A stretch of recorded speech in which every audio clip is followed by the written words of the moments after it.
esse mês estamos com muita expectativa. É um mês de aniversário e nós cremos que Deus tem feito coisas tremendas aqui no nosso meio. Você pode dizer amém por isso? O Henrique, meu filho, está por aí? Esqueceu de mim?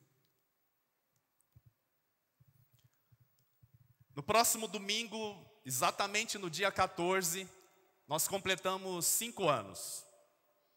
E essa semana eu estava me lembrando que em um momento como esse, nós estávamos ao mesmo tempo, era um misto de emoções, ao mesmo tempo que estávamos muito empolgados, muito entusiasmados pelo tempo novo que iríamos experimentar. Estávamos também aflitos porque não sabíamos o que nos esperava, não sabíamos o que de fato Deus tinha para nós. Fomos enviados pela sede, aonde nós ficamos ali, eu e a minha esposa, por mais de 20 anos. E fomos então desafiados por Deus a abrir uma igreja aqui na região, que era um desejo do nosso líder, o apóstolo Sinomar, de ter uma igreja aqui na região. Nós então fomos para o Hotel Comfort, ali em frente o Shopping Flamboyant. E eu me lembro que foi, acho que na quinta-feira, eu peguei a ida na prefeitura. Ela sai 5 horas da tarde, então eu peguei ela para ir para casa. E nós moramos no fundo desse Hotel Comfort. E fomos lá conversar, fazer uma sondagem para ver custos de locação. E saímos do hotel, então, com uma dívida de R$ 5.500, que foi o aluguel do salão principal e do salão anexo, que era para a gente fazer o trabalho com crianças. E não tínhamos R$ 1 no bolso, porque nós fomos enviados, mas o apóstolo falou para nós, olha, e esse é um critério não só conosco, mas de todo o ministério. Vocês vão ser enviados, mas vocês vão começar do zero, não tem nenhuma ajuda de custo, não tem nada. Nem mesmo o salário que eu tinha lá na época, eu não vim recebendo ele, né? Então, nós viemos literalmente experimentando uma fé naquilo que Deus estava nos impulsionando. Fizemos então o nosso primeiro culto, e era assim uma grande dificuldade.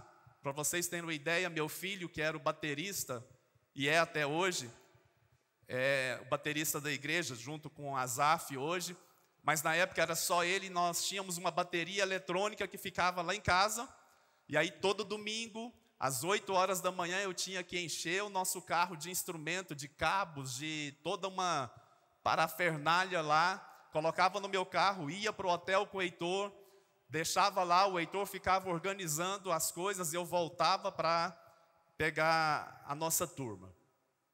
E nós então experimentamos o poder de Deus.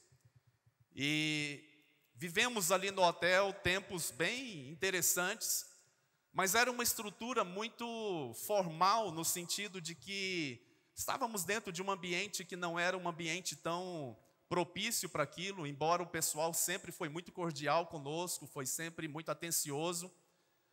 Mas houve uma situação uma vez que teve uma festa parecendo um festival de chopp no hotel, espalharam barris de chopp por toda a recepção do hotel, e nós estávamos ali já quase começando o culto, e entrou um homem de sunga e bêbado dentro do nosso salão. E aquilo me gerou um certo constrangimento, e já tinha chegado algumas pessoas para o culto.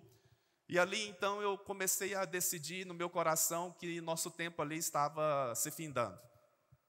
Reuni então uma turma, começamos a andar por esse Jardim Goiás, porque no nosso CNPJ é Luz para os Povos, Ministério Apostólico do Jardim Goiás. Então nós queríamos uma igreja na região, e aluguéis muito alto.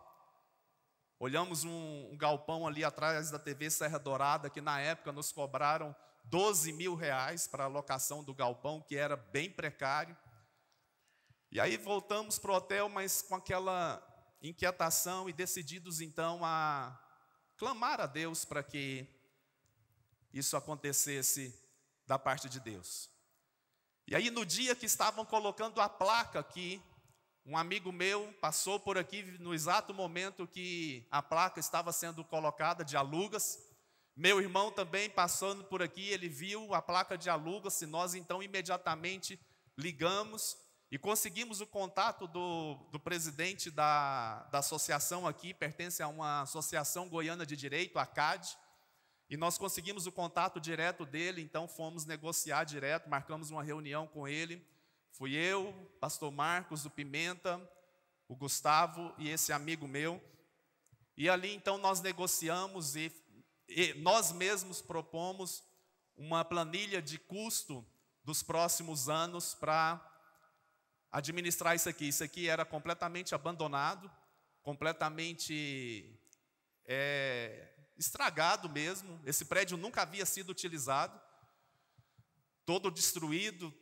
Por fora não tinha nada, não havia pintura, não havia essas janelas. Aqui era um ninho de pombo, onde você está sentado, muitos pombos já dormiram aqui. Nós então colocamos uma tela para evitar que os pombos entrassem, telhado todo destruído. Nós nos reuníamos então lá embaixo. E nós então começamos a igreja aqui em junho de 2019. E nesse tempo muitas coisas aconteceram. Aí nós começamos então essa reforma desse espaço aqui de cima, porque a Aida, ela teve uma direção no aniversário de 1 ano da igreja que nós estivéssemos aqui em cima. E nós então começamos um processo de reformar, chamamos um arquiteto e ele foi nos ajudando aí, fazer uma acústica aqui, porque era uma estrutura que exigia um certo trabalho. Mas aí quando foi em 2020, para nossa surpresa, veio a pandemia. E com a pandemia, então, nossa arrecadação foi lá embaixo. Caiu 70%, 80% da nossa arrecadação. E eu trabalhava numa escola ainda, pastor Marcos trabalhando também integral. Mas experimentamos a fidelidade de Deus. Era algo que nós não estávamos preparados. Começamos então a fazer cultos online, e aquilo eu confesso para os irmãos que foi um desafio para mim. Eu não gosto muito de aparecer em vídeo, eu me acho muito estranho em vídeo, e tive que lutar com isso. E os primeiros cultos então foram para mim terríveis. Você pregar para uma câmera, vinha eu, Marcos, o Danilo e mais um ou outro que vinha. Nós gravávamos lá embaixo e a empolgação tinha que sair, tentar transparecer na câmera aquilo que estávamos acreditando que podia chegar nas casas, mas ao mesmo tempo um mix de medo, né? Porque eu tinha que trazê-los para cá sem saber o que poderia estar acontecendo. Nesse inteirinho aí eu perco meu pai de Covid, e aí tivemos uma pessoa aqui da igreja que passou muito mal, ficou internada durante mais de 20 dias na UTI também com Covid, e foi um tempo muito difícil. E aí, à medida que as coisas foram se acomodando, o pessoal começou a dizer da vontade de querer voltar para a igreja. Nós inventamos então o culto drive-in.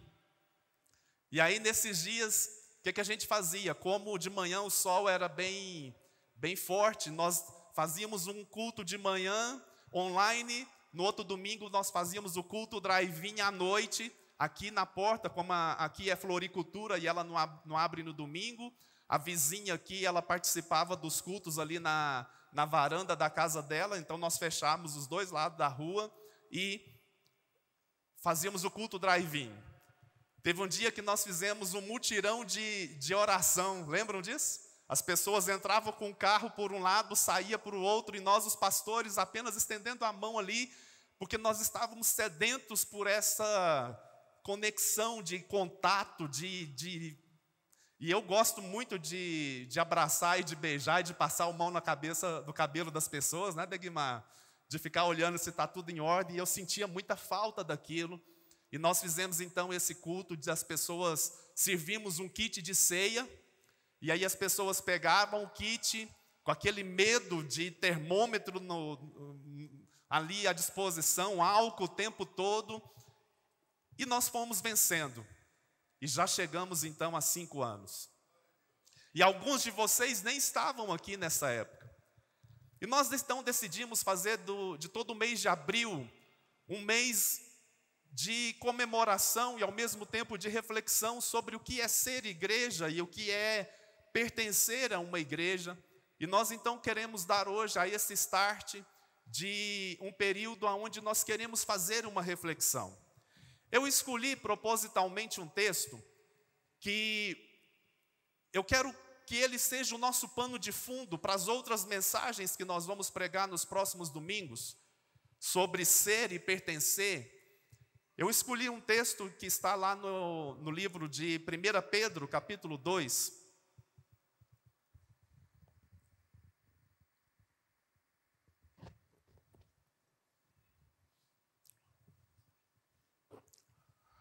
Com certeza, em outras palavras, e não vai ser hoje, nós vamos mencionar sobre a primeira vez que Jesus menciona a palavra igreja, que é naquele momento ali com Pedro.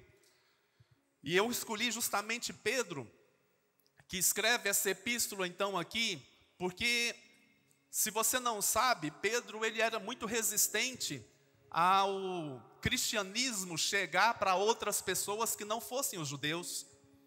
E Pedro, então, ele tem uma grande resistência para que a palavra de Deus saísse do âmbito ali daquele povo que experimentou muitas coisas na presença de Deus.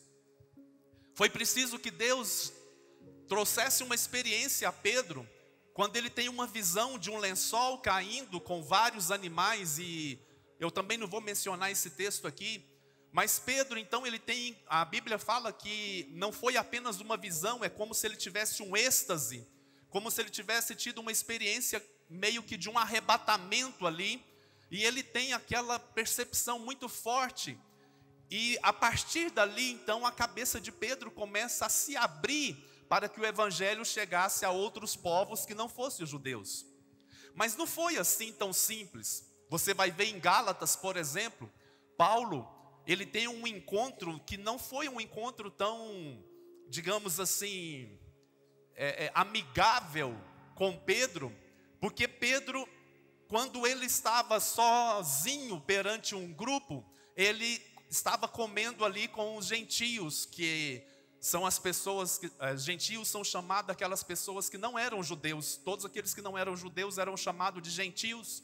Então, quando não tinha ninguém por perto, Pedro estava ali comendo e conversando com eles, mas quando chegava alguém conhecido, Pedro se afastava, para que as pessoas não o vissem comendo com os gentios e não ficassem falando dele. Então Paulo vai ali ter uma conversa com ele. Peraí, Pedro, como assim? Você teve a sua experiência lá de ter um êxtase, Deus foi muito claro com você, e você se abriu então para que o evangelho fosse falado a outros povos, e agora você está fazendo essa diferenciação entre gregos, entre judeus? Como assim? E Paulo então ele confronta muito a Pedro naquele momento ali, quando Paulo está escrevendo aos Gálatas, porque ele entendia que Pedro precisava discernir aquele momento como um momento de expansão do reino de Deus. Eu escolhi então esse texto e eu quero ler ele em 2 versões na Bíblia. E hoje a minha palavra ela vai ser uma palavra bem rápida, bem curta, porque ela é apenas uma introdução de um pano de fundo que eu quero que você sempre tenha com você nos próximos cultos que nós vamos falar sobre isso. 1 Pedro, capítulo 2, a partir do verso 1. Diz assim, está aqui já. Despojando-vos, portanto, de toda maldade e dolo, de hipocrisias e invejas e de toda sorte de maledicências, desejai ardentemente como crianças recém-nascidas o genuíno leite espiritual, para que por ele vos seja dado crescimento para a salvação. Se é que já tendes a experiência de que o Senhor é bondoso, chegando-vos para ele a pedra que vive, rejeitada sim pelos homens, mas para com Deus eleita e preciosa. Também vós mesmos, como pedras que vivem, sois edificados casa espiritual, para ser de sacerdócio santo, a fim de oferecer de sacrifícios espirituais, agradáveis a Deus por intermédio de Jesus Cristo.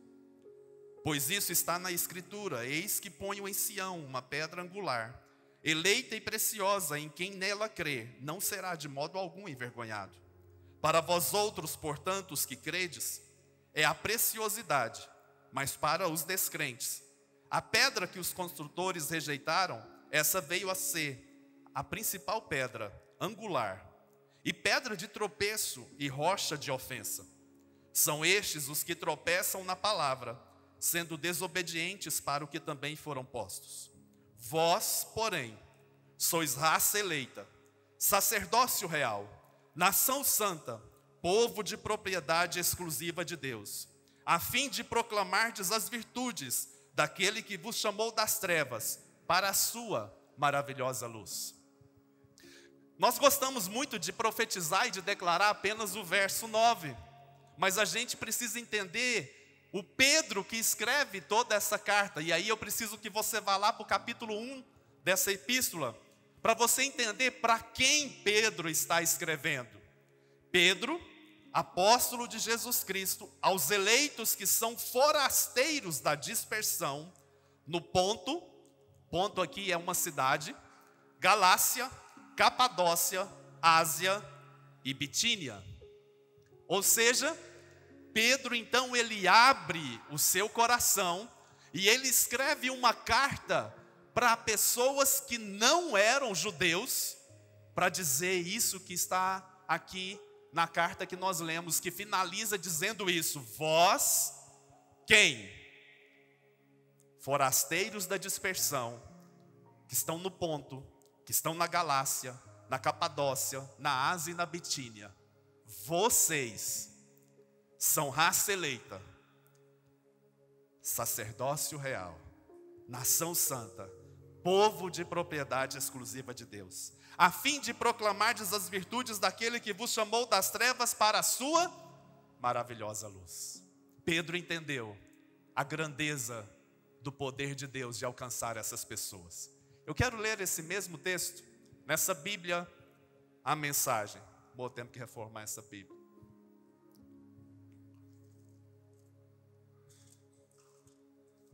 Não sei se tem aí, tem a mensagem? Não, né? Eu vou ler então aqui, os irmãos apenas me acompanhem. É esse mesmo texto que eu acabei de ler, só que numa versão que ela é um pouco diferente. Por isso, limpem a casa, tratem de varrer tudo que é malícia, fingimento, inveja e comentários maldosos. Vocês já provaram de Deus. Agora, como bebês de colo, bebam a pura bondade de Deus e assim crescerão maduros e completos em Deus. Olha só, irmãos, limpem a casa, tratem de varrer tudo que é malícia, fingimento, inveja e comentários maldosos. Vocês já provaram de Deus. Agora, como bebês de colo, bebam a pura bondade de Deus, assim vocês crescerão maduros e completos em Deus. Bem-vindos à pedra viva, a fonte da vida. Os pedreiros olharam para ela e a desprezaram, mas Deus lhe deu um lugar de honra. Apresentem-se como pedras para a construção de um santuário cheio de vida, em que servirão como sacerdotes, oferecendo a Deus vidas aprovadas por Cristo. As Escrituras dizem: vejam, estabeleço uma pedra em Sião, uma pedra de canto em lugar de honra. Quem tem essa pedra como base nunca irá se arrepender. Para quem confia nele, ele é a pedra de que podemos nos orgulhar. Mas aqueles que se recusam a confiar nele, a pedra que os pedreiros rejeitaram, é agora a principal pedra de fundação. Para quem confia, para quem não confia, ela é uma pedra de tropeço, uma rocha bloqueando o caminho. Eles tropeçam e caem, porque se recusam a obedecer como foi predito. Mas vocês são os escolhidos de Deus, escolhidos para a alta vocação do trabalho sacerdotal, e para serem um povo santo, vocês são instrumentos de Deus para fazer a sua obra e falar por Ele, e para contar a todos quanta diferença Ele faz na vida de vocês, de nada para alguma coisa, de rejeitados para aceitos. Você pode dizer amém? É Pedro dizendo o seguinte: olha, irmãos da Galácia, irmãos da Ásia, irmãos do Ponto, vocês eram rejeitados, talvez inclusive por mim, mas hoje vocês são aceitos. Diga para a pessoa que está do seu lado: você hoje é aceito. Você crê nisso? Diga: você é aceito. Eu quero então aqui rapidamente falar sobre algumas faces dessa igreja que Pedro apresenta para nós aqui. A primeira que ele fala é: vocês são uma raça eleita. Você é uma raça eleita. No original, essa expressão raça eleita vem do grego, que significa eklekton. Diga: eklekton. Povo escolhido. Somos um povo escolhido, amém, irmãos? Diga: eu sou escolhido. Nós precisamos entender que nós, enquanto igreja local, fomos escolhidos por Deus para estar aqui. Até mesmo vocês que nos visitam hoje, eu não acredito em coincidência. Eu acredito que Deus providenciou e conspirou algo a teu respeito para que você estivesse aqui hoje. Olha só o que diz Deuteronômio capítulo 7. Versos 7 e 8. Deuteronômio capítulo 7, versos 7 e 8. Não vos teve o Senhor afeição, nem vos escolheu porque fosseis mais numerosos do que qualquer povo, pois éreis o menor de todos os povos. Mas porque o Senhor vos amava, e para guardar o juramento que fizera a vossos pais, o Senhor vos tirou com mão poderosa e vos resgatou da casa da servidão, do poder de Faraó, rei do Egito. Deixa eu te dizer uma coisa: nunca nós podemos nos esquecer que Deus nos amou, e além de nos amar, Ele nos libertou com a sua poderosa mão. Ele te libertou. Ele libertou você. Teve um dia em que o Senhor se encontrou contigo e Ele libertou você.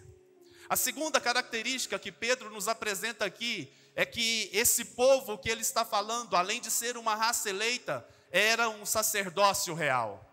E aqui, irmãos, não dá tempo da gente trabalhar todo o contexto da palavra sacerdócio, mas além de Pedro dizer: olha, vocês agora estão sendo separados, vocês são sacerdócio, ele acrescenta essa expressão que carrega um peso muito maior: vocês são sacerdócio real. Ou seja, vocês agora são escolhidos para servir ao rei, para serem colocados a serviço do rei que está trazendo um novo reino sobre a terra.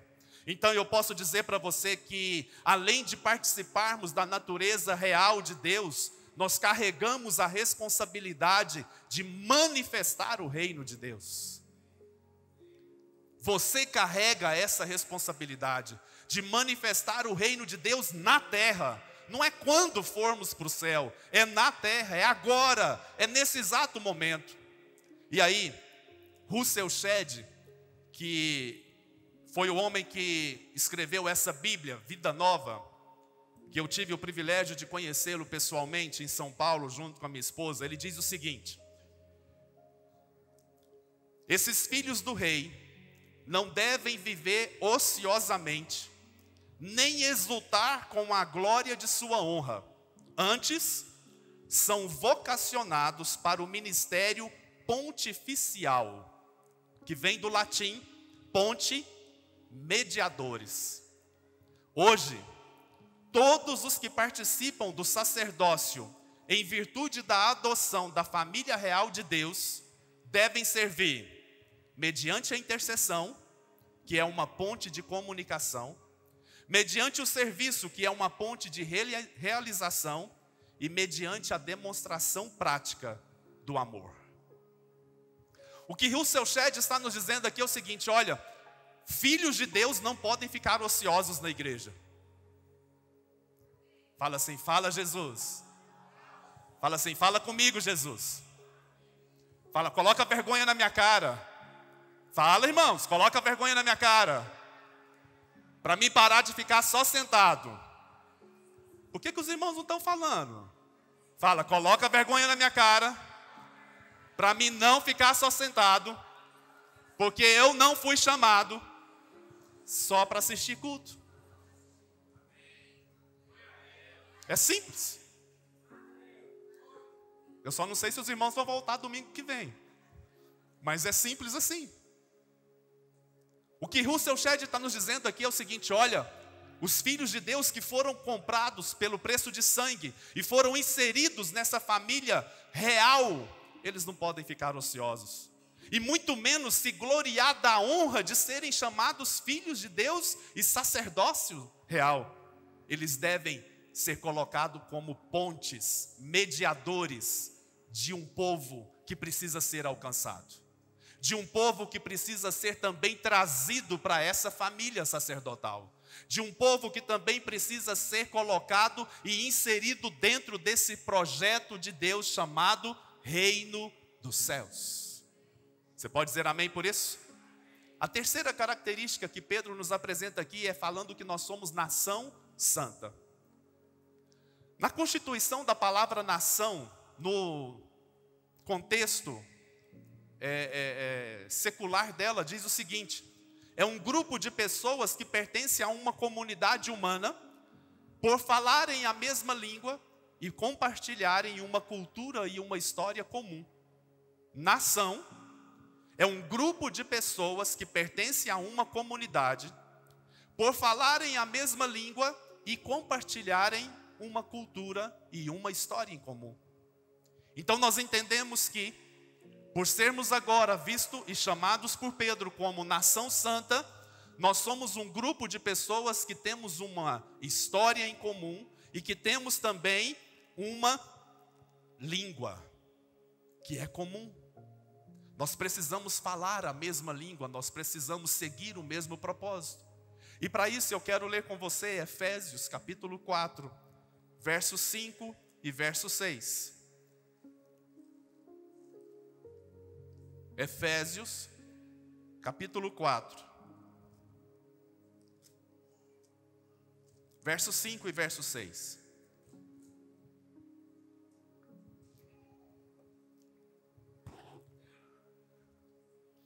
Há somente um corpo e um espírito, diga graças a Deus.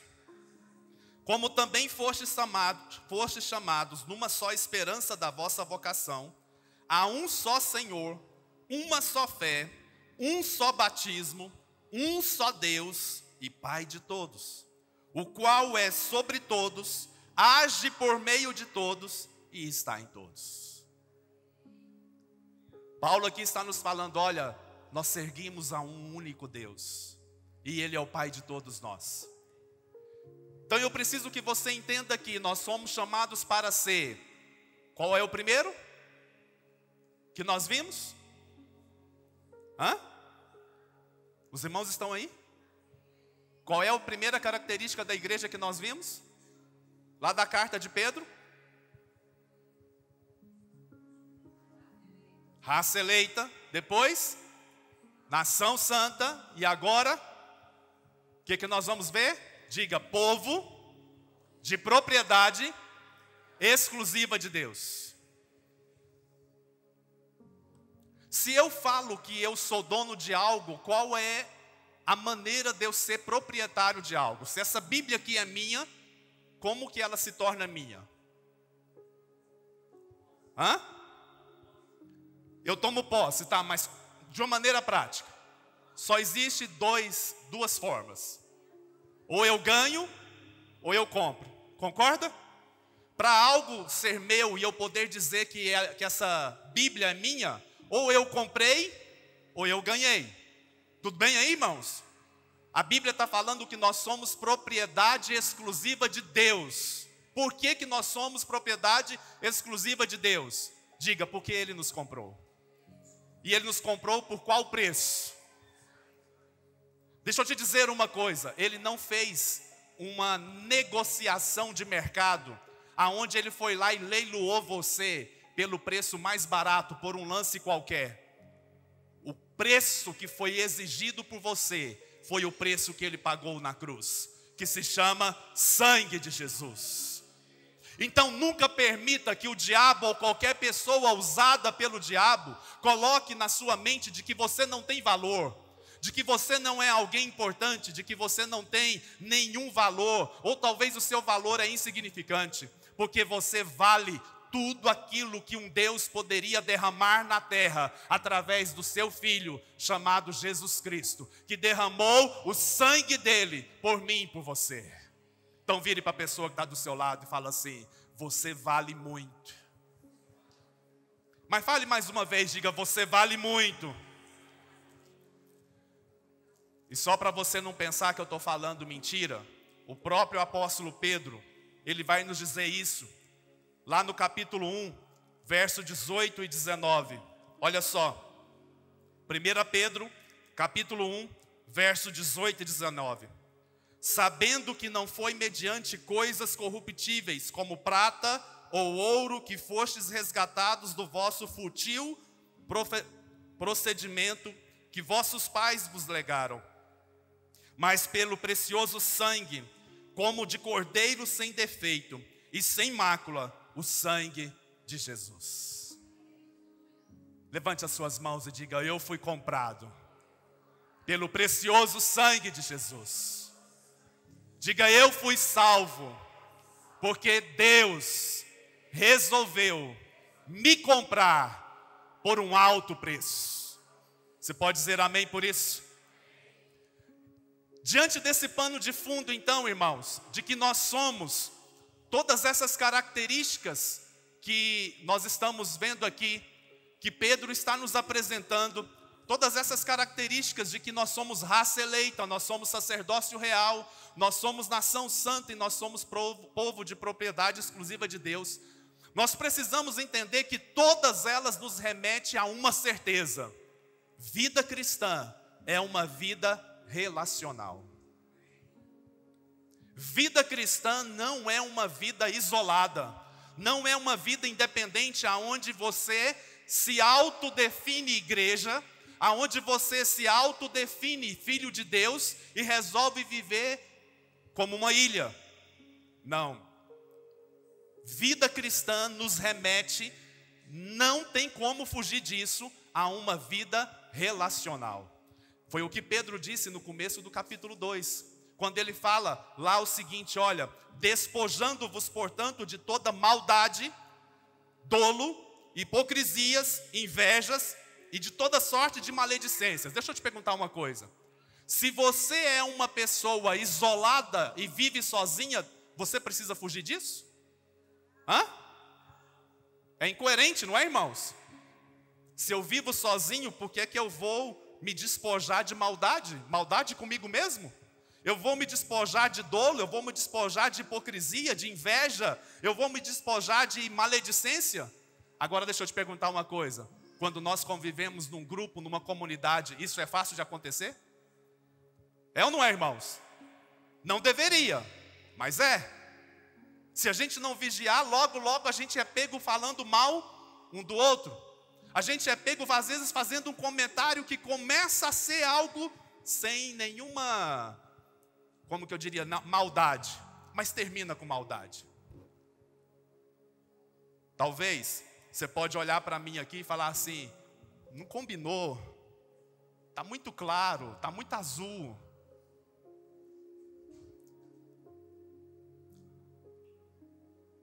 E aí você começa então a gerar pensamentos de julgamento, e isso vai tomando uma proporção tão grande que de repente você já abre espaço para que a maldade entre no seu coração. Então o que Pedro está nos dizendo aqui é o seguinte: olha, vocês que foram alcançados por esse evangelho, precisam entender que se vocês querem se tornar de fato cristãos, é ser igreja, e ser igreja é viver em comunidade, e viver em comunidade é pagar um preço alto de transformação. Mas isso não quer dizer que é automático. Isso não quer dizer que vai ser fácil. E aí ele está falando o seguinte, olha, desejai ardentemente como crianças recém-nascidas o leite. Eu e você então, quando nós somos inseridos num corpo chamado igreja, nós precisamos desejar ardentemente essa transformação que Pedro está nos apresentando aqui. Eu tenho que entender que eu, ao ser colocado dentro de um corpo, eu não posso mais ser a mesma pessoa. Eu não posso mais viver da mesma forma. O poder do Evangelho tem que me levar a uma transformação, aonde os irmãos olhem para mim e percebam que eu fui mudado. Eu vou dizer uma coisa com muito amor para vocês. Apesar de eu não ter idade para ser pai de todos vocês, mas eu quero aqui me posicionar como um pai na vida de vocês. Tem muitos crentes que estão na igreja há 30 anos e continuam amarrados com a cara fechada. Deixa eu te dizer, não é esse o evangelho que está na Bíblia. Não é esse Jesus que eu conheço. O Jesus que eu conheço é um Jesus que ama. É um Jesus que alcança o coração das pessoas. É um Jesus que toca as pessoas com o olhar. É um Jesus que abraça as pessoas sem nenhum toque. É um Jesus que fala assim, olha, vinde a mim, vocês que estão cansados, oprimidos e sobrecarregados, e eu vos... Mas tem muita gente na igreja que está colocando peso nas pessoas, está colocando fardo nas pessoas. A pessoa encontra com ela e ela despeja uma insatisfação sobre a pessoa. E a pessoa, ao invés de sair da igreja leve, sai carregada. Não é essa a igreja que eu quero. Não é essa a igreja que nós queremos. E se você é assim e não quer mudar de vida, você pode procurar uma igreja que te satisfaça assim. Sabe por quê, irmãos? Ou a palavra de Deus é vida e ela é poderosa para nos transformar, ou então eu me dou ao direito de não ser transformado por ela, mas eu não vou acessar o reino dos céus. É uma escolha. É uma escolha que nós fazemos. Porque poder de Deus precisa ser liberado a partir de uma igreja que acredita que ela é tudo isso que Pedro está nos falando. Olha, vocês são raça eleita, vocês são sacerdócio real, vocês são nação santa, vocês são povo de propriedade exclusiva de Deus, mas com um propósito. Diga um propósito. Diga um propósito. Nós só temos um propósito. Qual seja? A fim de proclamardes as virtudes daquele que nos chamou.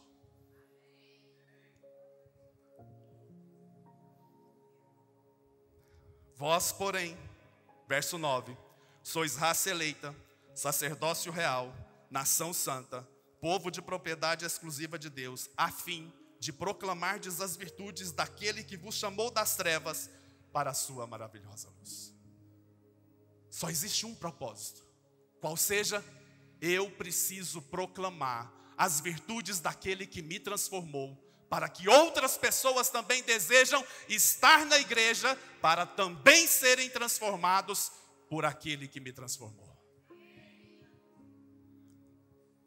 E aí então, eu encerro essa palavra de hoje dizendo para você que, de acordo com Mateus capítulo 5, lá nas bem-aventuranças, Jesus diz assim: vocês são o sal da terra. E vocês são a luz do mundo. Veja bem, irmãos, o sal, ele só tem significância se ele salgar. Salgar fala de preservação, salgar fala de preservar algo que não pode ser perdido. Nós precisamos ser igreja, não é aqui nesse prédio. Nós precisamos ser igreja, é lá fora. Nós precisamos salgar, é lá fora. É quando as pessoas precisam olhar para você e dizer: ei, o que é que você carrega? Porque eu também quero carregar isso. O que é que você tem? Porque eu também quero ter. O que é que você está vivendo? Que eu também quero viver. Só que tem pessoas que estão levando um Deus que não transforma e que não muda. Tem pessoas que carregam uma essência de Deus que não é a essência verdadeira.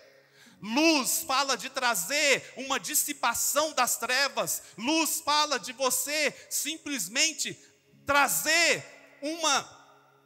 Me dá meu celular aí, por favor. Luz fala de você trazer clareza, de você trazer rumo, de você trazer direção.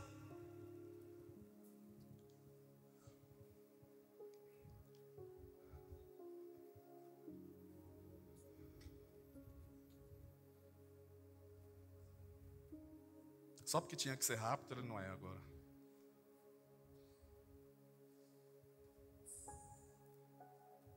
Apaga tudo, por favor.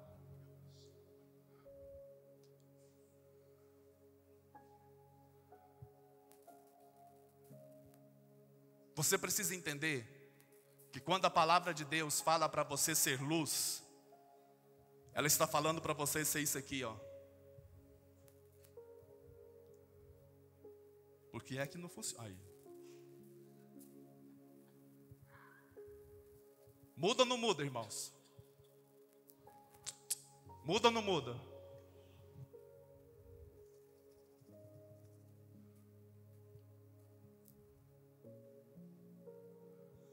Você precisa ser luz.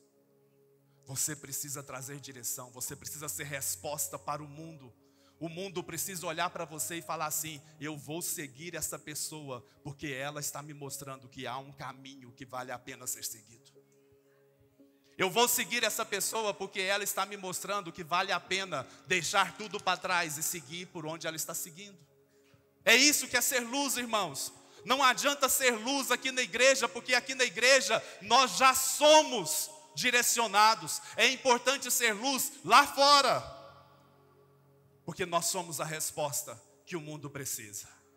Você pode virar para a pessoa que está do seu lado e dizer isso para ela. Diga: você é a resposta. Diga: você é a resposta. Quero pedir para você ficar de pé.